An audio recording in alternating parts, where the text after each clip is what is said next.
I just want to say that we have been making history together, and we're making history because you are the visionary, bold, strong leader that America needed. The American people recognize that. They gave us a mandate, and we're delivering on it. The exciting thing about the big, beautiful bill is America First is no longer just an agenda. It is now the law of the land, my friends. Yeah, nothing says America first like throwing millions of Republicans off of Medicaid or whatever. The issue, of course, with listening to anything that Mike Johnson has to say is that he doesn't believe any of it. And to a large extent, he doesn't want to have to say most of what he's saying there. You think Mike Johnson got into politics so he can stand there and have to flatter Donald Trump, a guy who he definitely despises and has no respect for? And honestly, I loved watching that because this might be the only thing that I get to have over Mike Johnson right now, but he does have to do whatever Donald Trump says. I don't have to do that, but he does.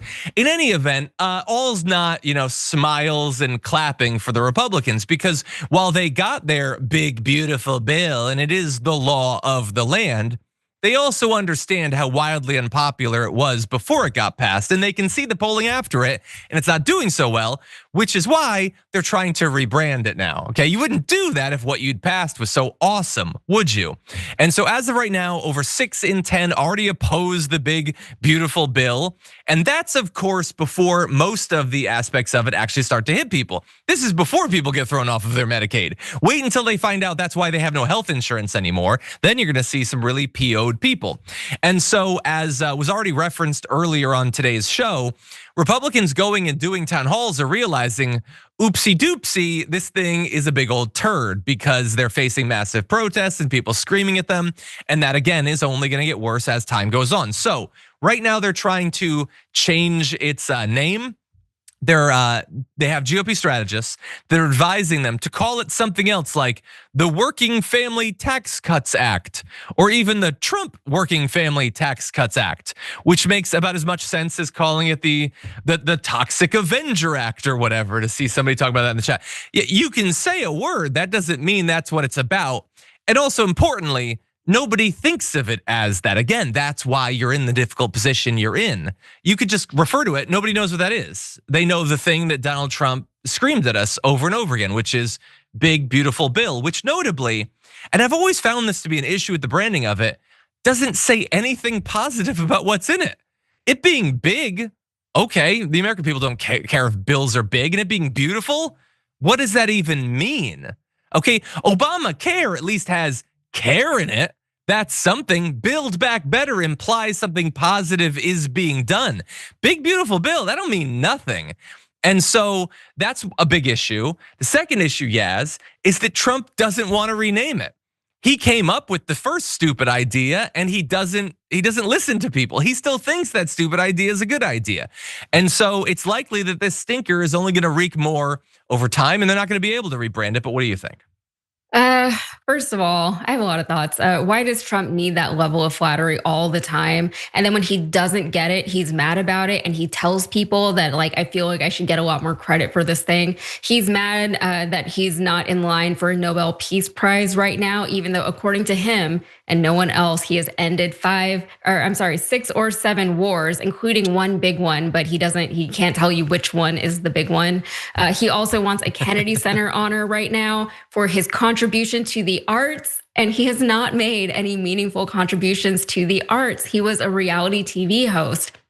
Like, what would his Kennedy Center honor tribute even consist of? Because they usually will perform songs that you've sung in your career, or from movies that you were in. What would Trump's honor tribute even consist of? I don't know.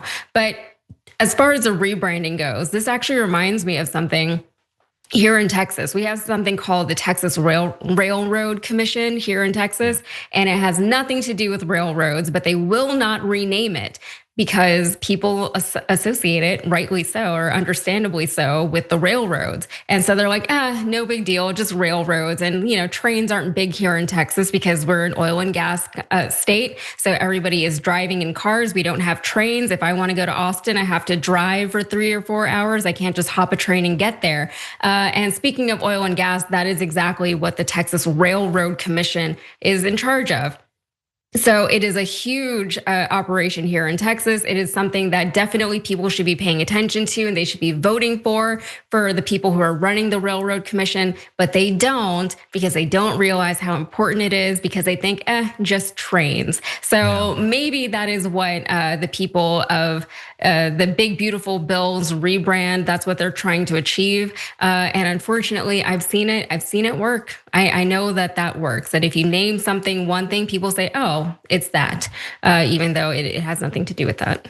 Well, we'll see. As of right now, they don't seem to be buying it. And you bring up a good point about the trains. Texas seems like other than maybe California, why is there not high-speed rail? It's literally, you can just have a cross get me from started Dallas on trains, through Austin to John. Houston to El Paso. It would be a perfect, you need literally 2 train lines. And you can get around the whole state so much faster. It's madness that they haven't. It is madness. It is infuriating every time I have to go to either Austin, San Antonio, Dallas, wherever. It is infuriating. And I've lived here for over 20 years now, which is way too long. And since I moved here in the 90s, it was like Y2K when I moved here. They've been saying that there's going to be a train. No trains. There's no trains. And like I could go on for a long time about trains, but I won't, because we have other things to talk about. But we do. Yeah. Why can they just run it on like a combination of coal and fossil gas? Like, I know they don't want it to be a clean train, but they won't do it. They won't do it.